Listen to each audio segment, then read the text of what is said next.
So ayan mga idol, welcome back sa aking channel. Ayan, bali ang ginagawa natin ngayon is nagluluto tayo ng hinalo o malagkit na giniling. Ayan, bali kaya ang tawag namin dyan ay hinalo kasi puro halo ang gagawin natin dyan bago siya maging finished product. Okay, so ayan na. Nahalo, unang halo pa lang yan. Ayan, and then ilalagay natin siya doon sa aruba na asukal. Bali, ayan, palalaputi natin ang husto yan. And then dyan natin siya ilalagay yung unang halo na ginawa ko. Okay, so ayan na.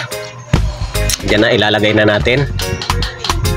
Malagkit na yung aruba na sauce. O, ayan. Bali, pangalawang halo to mga idol. Ayan. So, may kalagkitan siya. Mahirap siyang mahirap din siyang gawin. Kasi nga, puro halo. Talagang pamamawisan ka.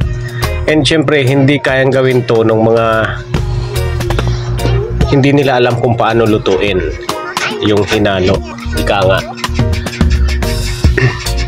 Ayan, kung napapansin nyo, kailangan mo siyang i-mix ng husto para yung sauce na yon ay ayan na, ma-mix ng husto, and ang magiging result niya is ayan na nga. And syempre hindi ka pa rin titigil sa paghahalo niyan, kaya nga ang tawag dyan sa amin is hinalo. Okay, so ayan, halo pa rin ang halo. Okay, ayan o. Kaya mo bang gawin to, idol? Ayan na, malapit na. Malapit na ang finished product. Pero alam nyo, hanggang sa matapos yan mga idol, halo ka pa rin ang halo. Ganyan talaga yan kasi nga hinalo. Hinalo. So wala tayong magagawa na iba kundi ang humalo. Ikaw, marunong ka bang humalo? So ayan na, ready na siya. Ayan, ililipat na natin siya sa lagayan na pwedeng, depende sa kung ano pwede mong lagyan. Pwedeng sa plastic na urokan. Depende sa'yo kung anong lalagyan mo. Ayan, ilagay natin sa dahon ng saging.